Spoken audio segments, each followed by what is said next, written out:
बिस्मिल्लाहिर्रहमानिर्रहीम, अस्सलामु अलैकुम नाज़रीन। प्रोग्राम फिफ्थ अंपायर में खुशामदीद। मैं हूँ यासिर रशीद और मेरे साथ मौजूद है साबिक कप्तान आमिर सुहेल साहब। नाज़रीन, T20 वर्ल्ड कप का सुपर 12 मरहला ख़त्म हो चुका है और कल के दिन सेमीफाइनल का मरहला शुरू होने वाला है। 4 टीमों का इंतखाब तो हो चुका, सेमीफाइनल में वो पहुँच भी चुकी हैं। उन टीम्स पर भी बात की जाएगी, साथ ही साथ ये भी बात की जाएगी कि जो टीम्स अनलकी रहीं वो किस वजह से रहीं। इसी से बात का आगाज़ करते हैं। आमिर भाई, सबसे मेरा पहला सवाल, क्या समझते हैं कि UAE की जो कंडीशंस हैं वो सबसे ज़्यादा सूट्स किसको करती थी? एशियन टीम्स को। लेकिन आप ये देखें कि सुपर 4 के अंदर एशियन टीम सिर्फ एक है, बकिया 3 टीमें गोरे हैं। उसकी वजह क्या समझते हैं कि अनलकी रहे दूसरे, वो कंडीशंस को समझ नहीं पाए या कंडीशंस उनके लिए तब्दील हो गई? देखिए, अगर आपको 2017 की चैंपियंस ट्रॉफी याद होगी तो वहाँ पे 3 एशियन टीम्स जो थी वो सेमीफाइनल्स में आई और उन्होंने जो कंडीशंस थी, विकेटें थोड़ी सी टायर्ड थी, ज़्यादातर नहीं, जिन जिन विकेटों के ऊपर एडवांटेज मिला एशियन टीम्स को, उन्होंने उस एडवांटेज को भरपूर तरीके से उसका फ़ायदा उठाया और सेमीफाइनल तक गए। मेरा ख्याल है वहाँ से ये जो गोरी टीमें हैं, इन्होंने सबक सीखा और उसके बाद इन्होंने तैयारी करनी शुरू की कि इन कंडीशंस में जाके किस तरह जो है हमने एशियन टीमों को हराना है और इन कंडीशंस को डील किस तरह करना। आप देखें, बाकी टीमें जो है वेल इक्विप्ड आई हैं, लेग स्पिनर है उनके पास, आहिस्ता गेंद कर रहे हैं, तेज़ गेंद करने की कोशिश नहीं कर रहे, टर्न कर रहे हैं, विकेटें हासिल कर रहे हैं। फास्ट बॉलर्स क्लियर माइंड के साथ जो है वो बॉलिंग कर रहे हैं कि इन पिचेस के ऊपर हम लोगों ने किस तरह बैट्समैन के लिए परेशानी लेके आनी है और उसके बाद बैट्समैन भी जो है वो ज़िम्मेदारी से खेल रहे हैं। सो वो बेहतर तैयारी और क्लैरिटी ऑफ माइंड के साथ उन्होंने क्रिकेट खेली है फ्रॉम वेरी बिगिनिंग और वो सेमीफाइनल में जो है। तो आप ये समझते हैं कि एशियन टीम्स जो हैं उन्हें कुछ जोम था कि ये ग्राउंड कंडीशंस जो हैं वो हमारी थिंकिंग से मैच करती हैं, रीडिंग हमारी अच्छी है इस बारे में, तो वही जोम ले डूबा है उन्हें? जोम भी आप कह सकते हैं, प्लस हाँ, ग्रांटेड लिए उन्होंने चीज़ें, लेकिन मैं समझता हूँ गलतियाँ की। श्रीलंका की टीम जो थी मेरे लिहाज से ठीक ठाक टीम थी, लेकिन उनका टॉप ऑर्डर जो है वो कंसिस्टेंटली परफॉर्म नहीं कर सका। बड़े क्लोज मैचेस उन्होंने हारे, उनका चांस था सेमीफाइनल में क्वालिफाई करने का, लेकिन उन्होंने जो चांस था वो ज़ाया किया। बांग्लादेश तो टोटली ऑफ थी इस टूर्नामेंट में, कोई भी मैच नहीं जीत सकी। इंडिया से एक्सपेक्ट किया जा रहा था, इंडिया को तो फेवरेट कह रहे थे कि इंडिया जो है ये वर्ल्ड कप जीतेगा, लेकिन उन्होंने भी बहुत ज़्यादा गलतियाँ की। वो भी अपनी बैटिंग लाइनअप इस तरह की लेके आए, सारे हिटे मारने वाले थे, इनिंग्स चलाने वाला कोई नहीं था। अभी आप देखें न्यूजीलैंड की टीम किस तरह इधर तक पहुंच गई, इनिंग्स चलाने वाले थे। कैप्टन उनका अटैक करता है, बाकी देखें इनिंग्स चलाने वाले 1-2 उनके पास हिटर है और उनसे उन्होंने काम चलाया। इंग्लैंड के पास जो है वो डेंजरस बैट्समैन भी थे, प्लस इनिंग्स चलाने वाले, मल्लान हो गया, उनके ओवन मॉर्गन हो गए, इनिंग्स चला रहे थे इसलिए आए। स्मिथ उनके हैं, बाकी उनके प्लेयर हैं ऑस्ट्रेलिया के जो इनिंग्स चलाने वाले प्लेयर्स हैं। सो वो बेहतर तैयारी करके आए थे कि हाँ, अगर हमारे अटैकिंग ओपनर काम नहीं करते तो हमने एक फाइटिंग टोटल बोर्ड के ऊपर किस तरह लगाना है और मैच किस तरह जीतना है। आप ये नहीं समझते कि न्यूजीलैंड ने जो कम बैक किया या कुछ जो बेहतर हुई वो पाकिस्तान की वजह से हुई? देखिए, उन्होंने सीखा, पाकिस्तान को भी उन्होंने टफ टाइम दिया है। आखिरी मौके तक वो फेवरेट थे टू विन द गेम, विकेटें हासिल कर रहे थे, रन रेट को कंट्रोल में रखा हुआ था, फील्डिंग ज़बरदस्त थी, क्लोज आके मैच हारे, लेकिन उसके बाद आप देखें ये दे नेवर लुक बैक। उन्होंने बड़े कन्विंसिंगली सारे मैचेस खेले। इवन उनका जो एटीट्यूड था वो बहुत ज़बरदस्त था कि वो अगर हल्की टीमों के खिलाफ भी खेल रहे थे तो बड़ी सीरियस क्रिकेट खेल रहे थे। ये नहीं था कि भाई हम आराम से जीत जाएंगे, खैर है, इट्स ग्रांटेड। नो, उन्होंने आके मेहनत किया और उसी वजह से वो सेमीफाइनल में अब आपको पाए जा रहे हैं। जब आप ये बात करते हैं कि ग्राउंड कंडीशंस किसी को मीट कर रही हों तो फिर भी वो अच्छा खेल जाए, दूसरा तैयारी के साथ भी आए, तो उस टीम के अंदर कितना जेलिन आप माहौल देखते हैं? मैं बिलखुसूस पाकिस्तान की बात कर रहा हूं, क्योंकि अगर मैं सिर्फ न्यूजीलैंड के साथ ही अपना मैच ले लूं और दूसरे मैचेस छोड़ दूं, क्योंकि उनकी उतनी प्रैक्टिस नहीं थी जितनी इन बड़ी टीम्स की थी, तो पाकिस्तान कितना बेहतर गया? देखिए, पाकिस्तान, वही कह रहा हूँ ना, बाबर आजम और रिजवान आपके लिए ओपन करते आ रहे थे, बड़ा कंसिस्टेंटली परफॉर्म कर रहे थे। वो आए, उनको फ्रीडम दी गई ना कि आपने जाके अपनी मर्ज़ी से खेलना है। किसी ने ये नहीं कहा कि यार तुम जाके छक्के मारो, ये करो, अपनी जो एबिलिटी है उसके मुताबिक खेलो। एंड आई थिंक ये कंट्रीब्यूशन अगर हिडन का है या सकलैन मुश्ताक का है, ऑब्वियसली इन सब ने इनको कॉन्फिडेंस दिया होगा कि भाई आप अपने कंफर्ट जोन में रह के खेलो, हमारे पास हैं देखिए आपके पास प्लेयर जो हफीज़ जैसा प्लेयर है वो हर सिचुएशन का प्लेयर है, वो आराम से भी खेल सकता है। एक आधी इनिंग्स उसकी अनलकी रही जहाँ पे वो आउटस्टैंडिंग कैच की वजह से आउट हो गया, लेकिन उसके बल्ले में गेंद आ रहा है। फिर शुएब मलिक ने आपको करके दिखाया, सिंगल भी करके दिखाई, जब छक्कों का टाइम आया छक्के मारे। और फिनिशर आपके पास हैं आसिफ टाइप के प्लेयर। उसके बाद आपके पास वो आपके लेग स्पिनर भी बैटिंग कर लेते हैं, इमाद वसीम भी बैटिंग कर लेते हैं, हसन अली भी आके छक्के चौके लगा सकते हैं। सो उनको अलाउ किया कि अपनी एबिलिटी के मुताबिक खेलो और जो आपका टैलेंट है उसको डिस्प्ले करो और उसके साथ जस्टिफिकेशन करो, और वो आपको नज़र आया, उनको इनकरेज किया गया। उनको ये नहीं कहा गया कि यार अगर बाबर आजम तुम इस वो स्ट्राइक रेट से खेल रहे हो, इसको इम्प्रूव करने की ज़रूरत है, या इन कंडीशंस में आपने जाके जो है ना बेतुकी शॉटें मारनी हैं। उन्होंने उसी तरह क्रिकेट खेली और उसी वजह से आज आप वहाँ पे हैं सेमीफाइनल में। सो जिस आपको अंदाज़ा होना चाहिए कि आपकी टीम जो सिलेक्ट हुई है उसकी एबिलिटी क्या है। अगर आपको पता लग जाएगा तो उसके बाद प्लानिंग भी ठीक होगी और एग्जीक्यूशन भी ठीक होगी। आप क्या समझते हैं, अगर हम ग्रुप 1 की बात करें, अगर हम बात इंग्लैंड की कर रहे हैं, तो इंग्लैंड ने वहाँ पे एक एशियन कंट्री के साथ मैच खेला, बांग्लादेश, श्रीलंका दूसरी। पाकिस्तान की, अगर पाकिस्तान वाले पूल की बात करें, न्यूजीलैंड ने पाकिस्तान, इंडिया और अफगानिस्तान के साथ खेला। तो एक्सपोजर आप किसका ज़्यादा देख रहे हैं? क्योंकि अगर home ground, second home ground समझा जाए तो ये एशियन कंट्रीज़ का ही है, दुबई या यूएई के जितने भी ग्राउंड्स हैं, तो इसमें प्लस पॉइंट क्या न्यूजीलैंड के पास होगा? देखिए ऐसा सच नहीं है, क्योंकि दोनों तरफ जो है वो ठीक है, बांग्लादेश की टीम ने कोई इतना अच्छा नहीं खेला, लेकिन अगर आप उनकी बॉलिंग लाइनअप देखें तो उनके जो लेफ्ट आर्म फास्ट बॉलर हैं उनके पास बड़ी वेरिएशंस हैं। अगर आप उनके फास्ट बॉलर को देखें, वो ठीक ठाक तेज़ गेंद करता है, वो 140 से ऊपर बॉल करता है, ठीक ठाक उसका गेंद जो है वो तेज़ आता है। उसके बाद स्पिनर्स उनके बड़े चलाक स्पिनर्स हैं। मेहदी हसन बड़ी अच्छी बॉलिंग करता है, वो उनके जो नंबर 1 ऑलराउंडर है। सही, वो अच्छा नहीं कर सके, लेकिन एक्सपोजर दोनों को अच्छा मिला, दोनों को कि स्पिनर्स को किस तरह डील करना है, फास्ट बॉलर्स को इन पिचेस के ऊपर आपने किस तरह किस माइंडसेट के साथ खेलना है। तो देखिए सेमीफाइनल में जो भी टीम आई है वो वेल इक्विप्ड होके आई है। सही, वो ये नहीं आई, हाँ उसमें आप ये कह सकते हैं न्यूजीलैंड और ऑस्ट्रेलिया, और वो गलती करके सीख के आए हैं। जब गलती करके सीख के आते हो तो आपको थोड़ा सा होता है। और इंग्लैंड की टीम जो आखिरी मैच हारी हुई है उसके ऊपर भी उन्होंने काफ़ी कुछ सोचा होगा कि भाई अपनी खामियों पे काबू तो ज़रूर पाया होगा, तैयारी भी मजीद की होगी। नाज़रीन, ग्राउंड कंडीशंस पे और बिलखुसूस कल के सेमीफाइनल पे बात करेंगे। एक शॉर्ट ब्रेक के बाद हमें ज्वाइन करेंगे बरतानवी cricketer, left arm bowler Monty Panesar. कहीं नहीं जाइएगा, स्टे विद अस।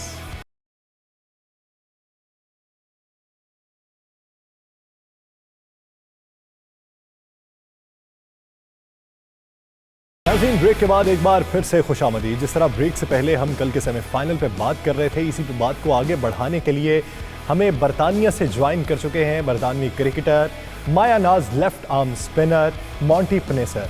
मॉन्टी भैया, 92 न्यूज़ को वक्त देने के लिए आपका बेहद मशकूर हूँ। अस्सलाम वालेकुम, सत श्री अकाल। उम्मीद करता हूँ आप खैरियत से होंगे। हाँ, धन्यवाद, आपने हमको मौका दिया इंटरव्यू करना, एंड आपको भी अस्सलाम वालेकुम एंड सत श्री अकाल। वालेकुम अस्सलाम। मॉन्टी भैया, कल जब सेमीफाइनल का आगाज़ होने वाला है, क्या समझते हैं इंग्लैंड की टीम किस हद तक मजबूत है?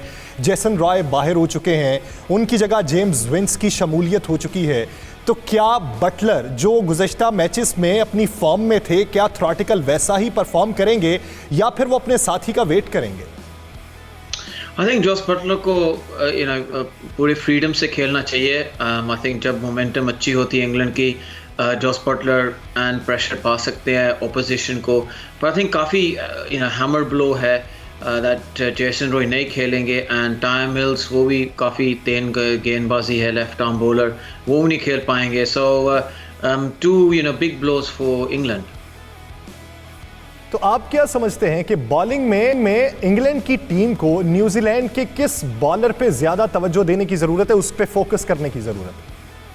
आई थिंक न्यूजीलैंड ऐसे गेम खेलते हैं, फील्डिंग साइड काफ़ी स्ट्रॉन्ग है, एंड बॉलिंग डिपार्टमेंट में वो बस यही कोशिश करते हैं 150 के उम्मीद होती है, इतनी रिस्ट्रिक्ट करना ओपोजिशन को, एंड फिर वो केन विलियमसन इनिंग्स संभालते हैं, एंड सब बैट्समैन जैसे वो बैटिंग करते हैं वो फिर चेस कर सकते हैं। बट आई थिंक कल की गेम तो बहुत बड़ी गेम है एंड जैसे फाइनल में भी हुआ था 2019 में, सो आई थिंक अच्छी गेम हुई। आमिर भाई, आप क्या समझते हैं कल के दिन जेसन रॉय ना हो, दो मेजर तब्दीलियां हैं, एक बॉलर की और एक बैट्समैन की, ये दो मेजर तब्दीलियां इंग्लैंड की टीम पे कुछ फ़र्क डाल पाएगी? देखिए, मार्क वुड पिछले मैच में इंजरी के बाद वापस हुआ है, ठीक है, उन्होंने थोड़े से रन्स दिए, लेकिन मैच प्रैक्टिस की कमी की वजह से थोड़ा सा ease into a big tournament था। मेरा ख्याल है बड़ी गेम है, एबिलिटी बहुत ज़्यादा मार्क वुड की, पेस भी है, यॉर्कर अच्छे मार लेते हैं, तो he should be alright in the semifinals. James Vince का ये है कि देखना है कि उनकी फॉर्म कैसी थी। अगर देखिए फॉर्म तो अच्छी होगी, इसीलिए उनको ट्रैवलिंग स्टैंड बाय रखा हुआ था, उन्होंने प्रैक्टिस भी कर रहे होंगे और उनको अपनी टीम में जेसन रॉय को जब चेंज किया गया अपने रोल का भी पता होगा। थोड़ा सा जो आपने क्वेश्चन किया, थोड़ा सा प्रेशर होगा जॉस बटलर पे, थोड़ा सा वो रोकेंगे अपने आप को देखने के लिए कि जेम्स विंस कैसी फॉर्म में। अगर उन्होंने थोड़ा सा उनको कॉन्फिडेंस दिया कि हाँ इनके पैर शायद ठीक चल रहे हैं, गेंद की लाइन में आ रहे हैं, तो फिर वो डेफिनेटली अटैक करेंगे। लेकिन मैं मोंटी से एक क्वेश्चन पूछना चाह रहा हूँ। मोंटी, हमने न्यूजीलैंड की टीम को देखा, इस टीम में कोई एक्स फैक्टर वाले प्लेयर नहीं है जिसको आप भी क्रिकेट खेलते रहे, कई ऐसे बैट्समैन होते थे वो एज ए बॉलर आपकी जो है नींद उड़ा देते थे, या कोई ऐसे बॉलर होते हैं अगर आप बैट्समैन हो तो आपको सोचने पे मजबूर करते हैं। इस तरह के वो डराने वाले उनके प्लेयर नहीं है, लेकिन दे बिन वेरी एफिशिएंट। तो आप समझते हैं कि इंग्लैंड जो है इनको इजी नहीं ले सकता और उनको कल जो है बड़ी मेथड के साथ क्रिकेट खेलनी पड़ेगी? आई थिंक मेजर्ड अप्रोच होना पड़ेगा इंग्लैंड को एंड टैक्टिकली काफ़ी एस्टूट ओवेन मॉर्गन को डिसीजन लेने पड़ेगी, बिकॉज न्यूजीलैंड की अटैक बड़ी अच्छी है। एडम्स, मिल है, साउथी एंड ट्रेंट बोल्ट, ये तीनों बड़े अच्छे गेंदबाजी है एंड तेज़ बॉल भी डाल सकते हैं एंड काफ़ी स्मार्ट बॉलर हैं ये तीनों। एंड सो आई थिंक जैसे दोनों काफ़ी सिमिलर कैप्टन है, Kane Williamson and Eoin Morgan, under pressure में बड़े ठंडे दिमाग से डिसीजन लेते हैं, नॉट इतने इमोशनल दोनों नहीं है। सो बड़ी अच्छी गेम होगी कल की एंड डिपेंड करेगा कैसे न्यूजीलैंड की बॉलिंग वो बॉलिंग कैसे कर पाएंगे इंग्लैंड की बैटिंग के ऊपर, एंड ये I think would be a crucial factor जो न्यूजीलैंड ने जीतना चाहते हैं इंग्लैंड के साथ। You made a good point. Monty की बॉलिंग कैसी करेंगे, लेकिन अगर आप न्यूजीलैंड की बॉलिंग को देखें, बड़े अनअज्यूमिंग रहे हैं ये। अगर आप इनको अगेंस्ट पाकिस्तान देखें तो 135 के ऊपर भी इन्होंने मैच फंसाया, वो आसिफ अली ने आके छक्के लगाए, मैच को टर्न अराउंड किया। उसके बाद इन्होंने इंडिया को हिलने नहीं दिया।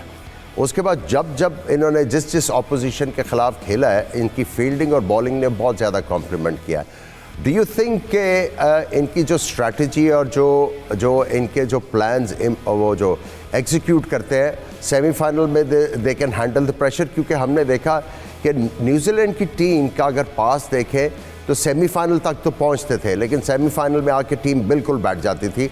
Last year was an exception, world cup के फाइनल में आए, चैंपियंस ट्रॉफी इन्होंने जीती। लेकिन do you think in T20 semifinals they will be able to handle the pressure? I think evenly अभी मैच होएगा, because देखो England have lost 2 key players and I think New Zealand वो जैसे वो जब depending on the toss if England let's say look to bat first, then New Zealand वो कोशिश करेंगे under 150 140 में restrict करना इंग्लैंड को। I think anything above that then England की गेम होएगी। सो अर्ली विकेट्स बहुत क्रूशल होंगे। आपने जब देखा इंग्लैंड की पहली तीनों गेमों में वो 3 विकेट ली थी फर्स्ट 6 ओवर्स में, and that was the key for England को बहुत अच्छा प्रेशर पा सकते हैं ऑपोजिशन के ऊपर। एंड न्यूजीलैंड को भी ऐसे ही करना पड़ेगा, फर्स्ट 6 ओवर्स में एटलीस्ट 2-3 विकेट्स लेनी पड़ेगी न्यूजीलैंड को to put some pressure on England. You made a good point कि इन्होंने विकेटें हासिल की हुई हैं, लेकिन मोंटी अगर आप पिछले मैचेस में देखें, अगर आप अबू धाबी के मैचेस देखें, बड़े हाई स्कोरिंग मैचेस हुए, विकेट बहुत ही ज़बरदस्त खेली है। पहले गेंद वहाँ पे फंस रहा था, ऑस्ट्रेलिया और साउथ अफ्रीका मैच था, 110-12 की गेम थी वो, तो आप समझते हैं कि जब विकेटें फ्लैटर हो गई हैं, अगर इंग्लैंड की टीम को देखें, उन्होंने ऑस्ट्रेलिया के ख़िलाफ़ मैच जीता, विकेट के ऊपर खास था, दे कैपिटलाइज।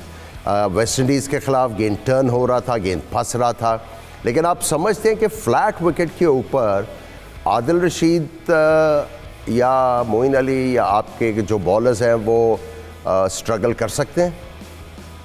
आई थिंक बड़ी गेम है, एंड बड़ी गेम में पता नहीं कैसे मोइन अली, आदिल रशीद खेल पाएंगे, you know. And I think Moeen Ali अच्छा बॉलिंग करते हैं जब वो पहले 2-3 ओवर में कर पाएंगे, एंड देन यू नो अच्छी होती है, फिर एक और ओवर मिल जाती है, but you know he can hide his bowling and get his bowling, you know, out of the way, Moeen Ali. But Adil Rashid is the key, you know, वो middle overs में you know Owen Morgan ऐसे बरतते हैं, you know, attacking bowler wicket लेने के लिए, and he's you know done a brilliant job already. So पर अभी आप देखो पाकिस्तान की सीम डिपार्टमेंट इतनी तेज है, you know 140 145, न्यूजीलैंड की भी ऐसी है, मे बी कल you know England maybe miss you know the likes of Time Mills की pace, you know, and you know वो लेफ्ट आर्मर की जड़ी होती है ना, वो काफ़ी you know awkward angle होता है। मोंटी भैया, जिस तरह आप बात कर रहे हैं की प्लेयर्स की, कि की प्लेयर्स 2 जो हैं वो रिप्लेस हो चुके हैं, लेकिन बहुत से लोगों को सुने, केन विलियमसन को हम सुने, तो उनका यही कहना है कि 11वें नंबर तक इंग्लैंड की बैटिंग जाती है। जो ये बेंच स्ट्रेंथ है, इसके पीछे राज क्या समझते हैं?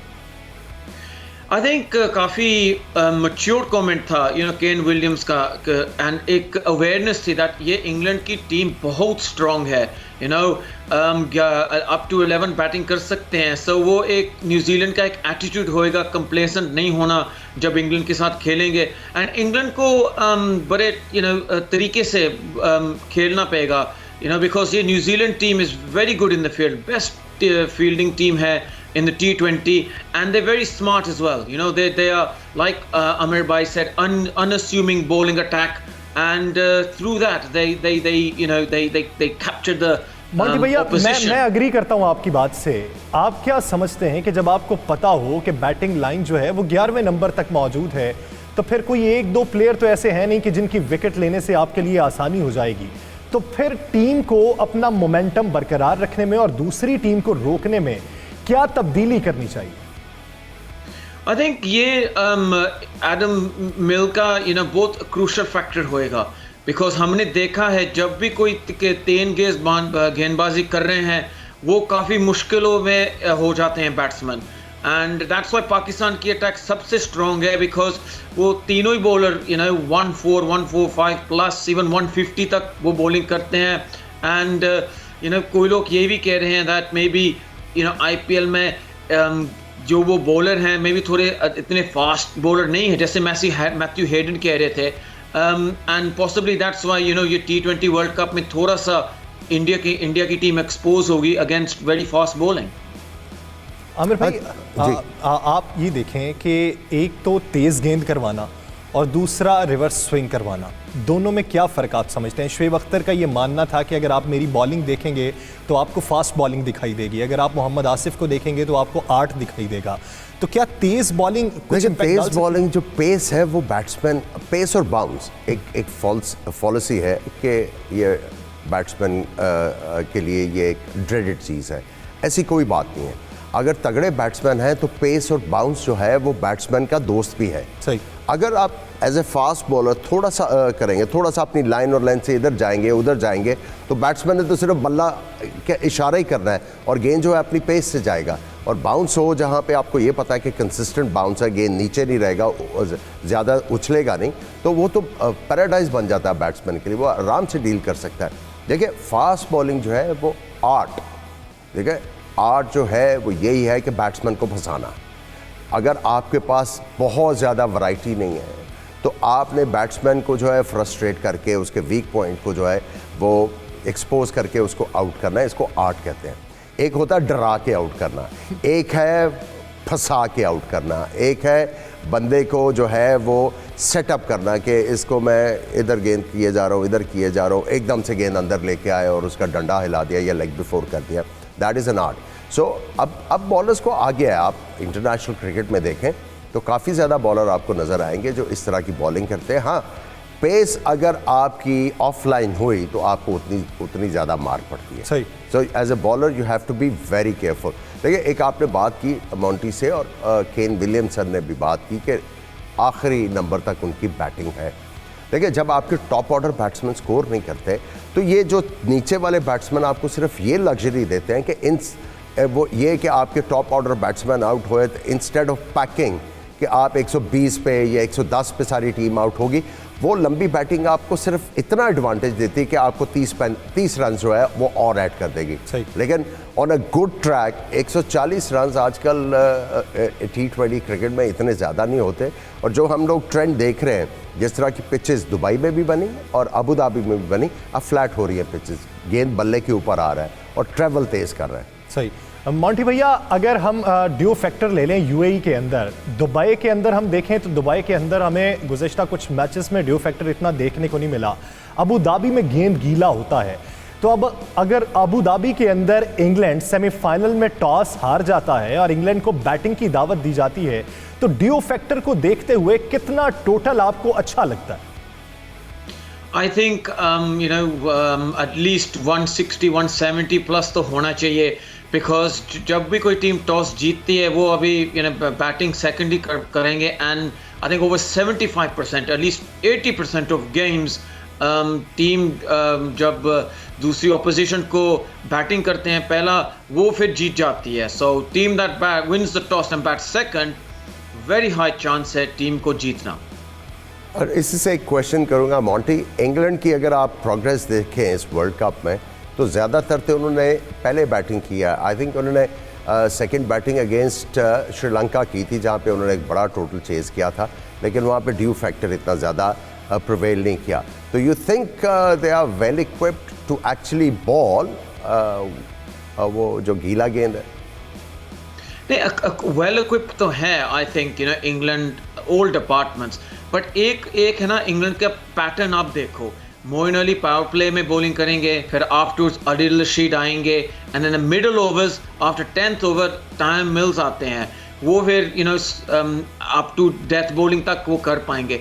ये फैक्टर है game. I think winning moment होएगा 10 to 20 ओवर्स, जब वो देखेंगे if they miss time mills और नॉट, बिकॉज उसकी फास्ट बॉलिंग जैसे वो इतनी तेज़ डालते हैं, फिर इतने तरीके से डिसीव करते हैं स्लो बॉलिंग, वो चीज़ आई थिंक इंग्लैंड का बहुत एक क्रूशल फैक्टर था। एंड कल हमको मालूम होएगा जे मार्क वुड ऐसे सिमिलर गेमबाजी कर पाएंगे। तो मॉन्टी भैया, यही सवाल मैं रिवर्स करता हूं आपसे जो पहले मैंने किया। अगर फर्ज कर लीजिए कि इंग्लैंड टॉस जीत जाता है और फील्डिंग का फैसला करता है, फिर क्या समझते हैं, क्या न्यूजीलैंड को 160-70 तक रोकना चाहिए या उससे पहले रोकना चाहिए? नहीं, आई थिंक न्यूजीलैंड को तो एटलीस्ट 171-180 आप देखो, जब साउथ अफ्रीका ने 190 रन स्कोर किए लास्ट गेम में, एंड इंग्लैंड स्ट्रगल्ड, वो स्ट्रगल किया इंग्लैंड ने। सो यही न्यूजीलैंड को सोचना पड़ेगा दैट जब वो बैटिंग पहले करेंगे, फिर बहुत वेरी हाई टोटल चाहिए न्यूजीलैंड को, बिकॉज आई थिंक इंग्लैंड की बैटिंग तो स्ट्रॉन्ग है, and England anything below 170 England की गेम होगी। सही। आमिर भाई, जिस तरह हम देखें गुज़िश्ता मैचेस, 2-4 मैचेस ऐसे हैं जिसमें हमने हाई टोटल देखा है, कोई टोटल ज़्यादा हुआ हो। अब सेमीफाइनल के अंदर आप क्या समझते हैं कि पहला जो सेमीफाइनल है उसमें ज़्यादा से ज़्यादा स्कोर कितना एक्सपेक्टेड? देखिए, थोड़ा सा प्रेशर तो होता है सेमीफाइनल का। अगर आते ही बैट्समैनों को जो है वो बाउंड्री बॉल मिल जाए तो कॉन्फिडेंस एकदम से आ जाता है, और आप जो है वो फिर विद फ्रीडम बैटिंग करना शुरू करते हैं। जब बैट्समैन विद फ्रीडम बैटिंग करना शुरू कर देता है ऑन अ फ्लैट ट्रैक, तो फिर आपका जो है वो चांस होता है बड़ा टोटल करने का। और आई थिंक इंग्लैंड अगर पहले बैटिंग करेगा तो वो डेफिनेटली 175 इतना सोचेगा। सही। क्योंकि 175 के ऊपर वो मैच फंसा लेंगे। सही। और जिस तरह मॉन्टी ने कहा, न्यूजीलैंड को भी जो है 175 नहीं, थोड़े से 5-10 रन ज़्यादा सोचने की ज़रूरत है। लेकिन हैविंग सेड दैट, अगर वो 175 भी कर जाते हैं, वो मैच फंसाएंगे विद देयर फील्डिंग, और उनके बॉलर जो है वो बड़े मैकेनिकल हैं। उनको जिस तरह कहा जाता है वो उसी तरह एग्जीक्यूट करते हैं प्लान। अब देखिए, सऊदी को पहले मैच में छक्के पड़ गए आसिफ अली से, उसके बाद उन्होंने छक्के नहीं खाए, उन्होंने आखिरी ओवर भी उतने ही तगड़े किए हैं जितने उन्होंने जो है वो अब लास्ट मैच में भी किया। उसके बाद वो आगे बढ़ते गए और ट्रेंट बोल्ट पहले मैच में वो बिल्कुल ऑफ कलर नज़र आए, अब वो उन्होंने गेंद स्विंग करना शुरू कर दिया। अगर उनका शुरू में गेंद स्विंग होता है तो फिर मैच तो देखे मैच तगड़ा होगा। एक टीम जो है वो बड़ी मेथोडिकल है, एक टीम का मेथड भी है, लेकिन फ्लेयर बहुत ज़्यादा है इंग्लैंड की टीम का। सही। So it's method versus flair कल वाला जो मैच है, और मैं समझता हूँ कि बड़ा कांटेदार मुकाबला होने के चांसेस हैं इसमें। ये मेथड और फ्लेयर का तकाबुली जायजा लेंगे नाज़रीन एक शॉर्ट ब्रेक के बाद। मॉन्टी हमारे साथ ही मौजूद हैं, सेमीफाइनल पे ही बात होगी, कहीं नहीं जाइएगा, स्टे विद अस।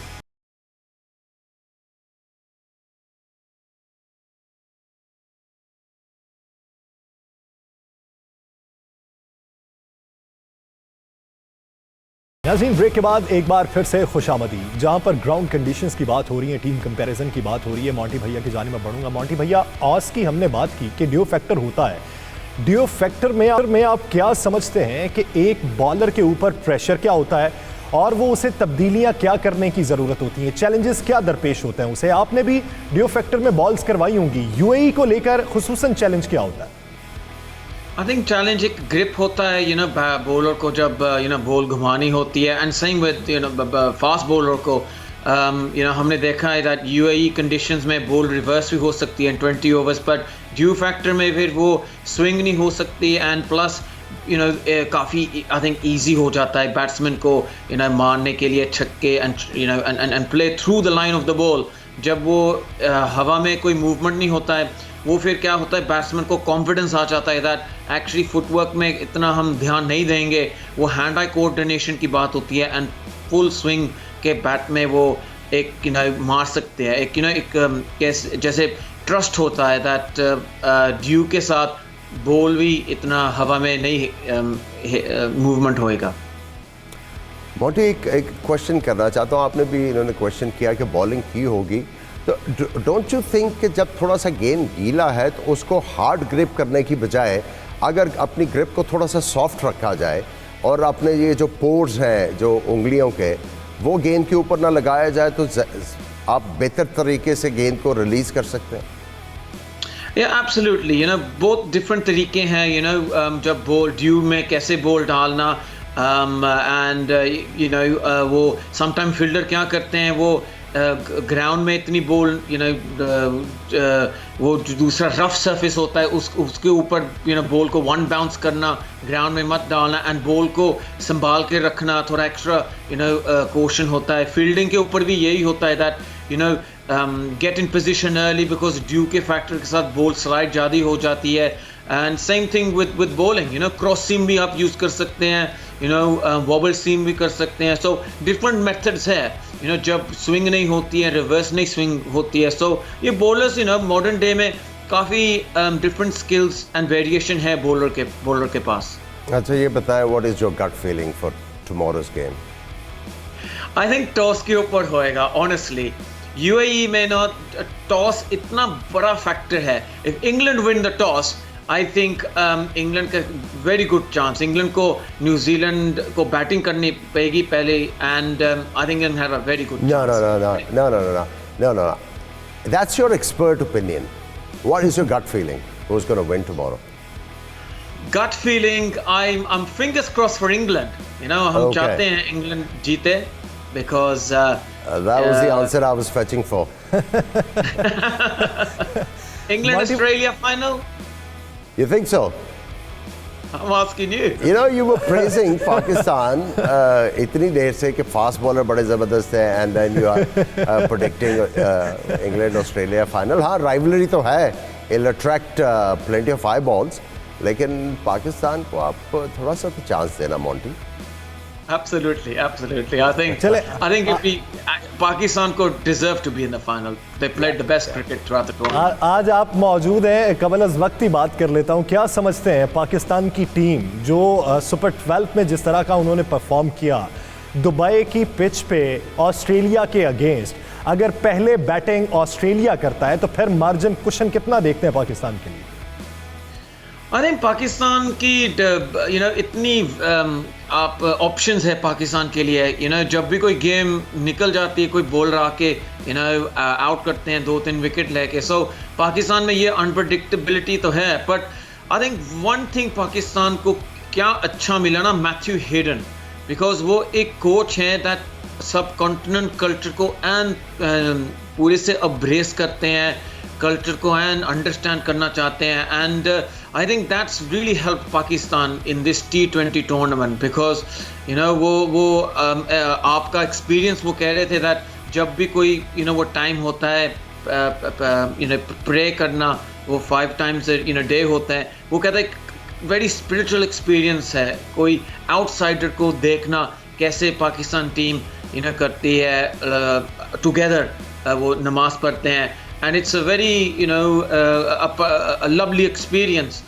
देखना कोई ऐसे आउटसाइड, जैसे मैथ्यू हेडन ऑस्ट्रेलिया के हैं, वो कैसे कल्चर को एम्ब्रेस किया। And I think it's helped the Pakistan team to work together as 11 individuals. तो आप क्या समझते हैं, इररेलेवेंट सवाल तो है इस मौके के ऊपर, इंडिया जिस तरीके से पहले 2 मैचेस में उसने परफॉर्म किया, वहाँ पे गलतियाँ क्या हुई इंडिया से? आई थिंक इंडिया से ये हुई, मे बी इंडिया थोड़ी टाइट थी एज अ टीम, IPL इतना खेला, एंड देन इंग्लैंड का टूर भी था, they could have been a little bit strategic in resting some of their players, maybe throughout some of the IPL, 3 or 4 games before going into the T20 tournament, थोड़ा rest they could have given that, and India ने तो बहुत अच्छी game खेली, but maybe Pakistan in the UAE, very difficult team to beat, जैसे मैं पहला आपको कहा था, it's been over 16 games, Pakistan ने एक गेम नहीं हारी, so maybe that was another factor that Pakistan की पेस बॉलिंग भी है, in the IPL you don't necessarily face 145 150 from at least 2 to 3 bowlers in one team, and Pakistan में इतना talent है फास्ट बॉलिंग का एंड पेस में, I think you can see that Indian के batsman थोड़े delay थे, and वो beaten for pace.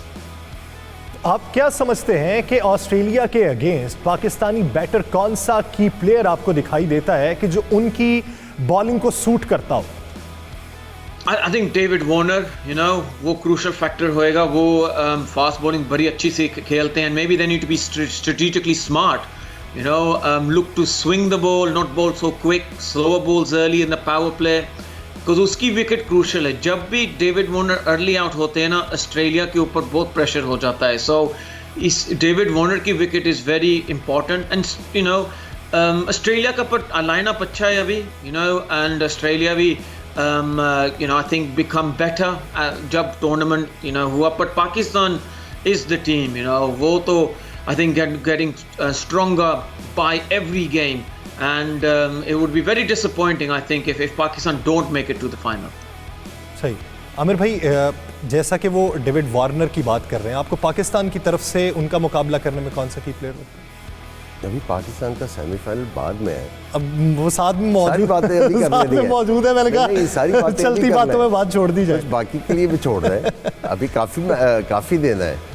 Monty भैया, अगर मैं बिलखुसूस बात करूं ड्यू फैक्टर के हवाले से ही, तो आप क्या समझते हैं कि उसमें अगर आपने विकेट लेनी है और विकेट आपको मिल नहीं रही, तो आपको बॉल तेज करना चाहिए या फ्लाइट करके उसे हल्का फेंकना चाहिए? नहीं, लुक, आई थिंक एक तो फील्डिंग पोजीशन की बात होती है, एक होती है डिफरेंट क्रीज पोजीशन को करना, ये तो बॉलर के ऊपर होता है, वो सिचुएशन कैसे संभालेंगे।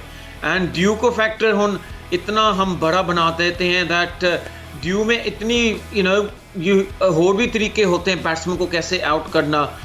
समटाइम आपने डिफरेंट बॉल देती, फिर फील्डिंग चेंज करके फिर बॉल को कैसे चेंज करना, ये बैट्समैन कैप्टन के ऊपर होता है कम्युनिकेट करना। एंड बट रन्स बहुत ज़रूरी है, जो भी बैटिंग पहले करेगी runs is absolutely vital. Runs नहीं कोई होंगे ना, फिर वो ड्यू फैक्टर के साथ वो फिर गेम जल्दी से जल्दी जो भी टीम बैटिंग करेंगे सेकंड, वो बड़े आराम से जीत पाएंगे। सही।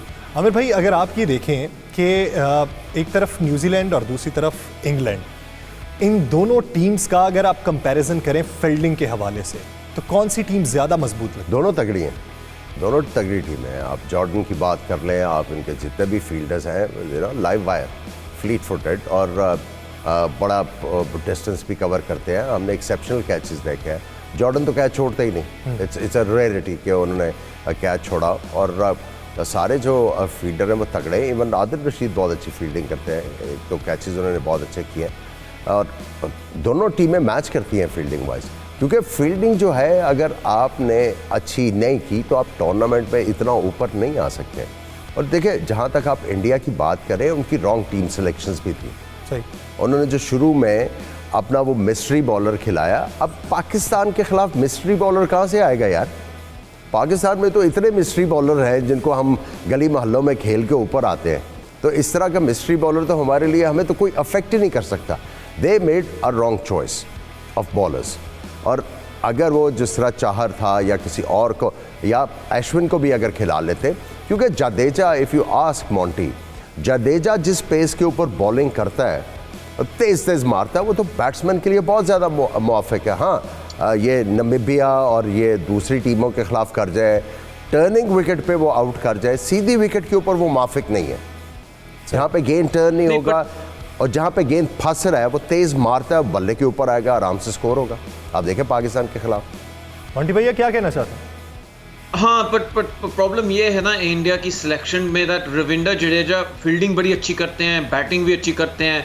सो वो बहुत डिफिकल्ट हो जाता है कैप्टन और कोच को रविंद्र जडेजा को ड्रॉप करना। एक गेम में वो थोड़ी सी अच्छी बॉलिंग कर ली, बैटिंग थोड़ी सी अच्छी कर ली, वो दूसरी गेम में रामनाथ सिलेक्शन होएगा। बट आपकी बात सही है, लेग स्पिनर की बहुत ज़रूरी थी इंडिया को सेलेक्ट करना, नहीं किया।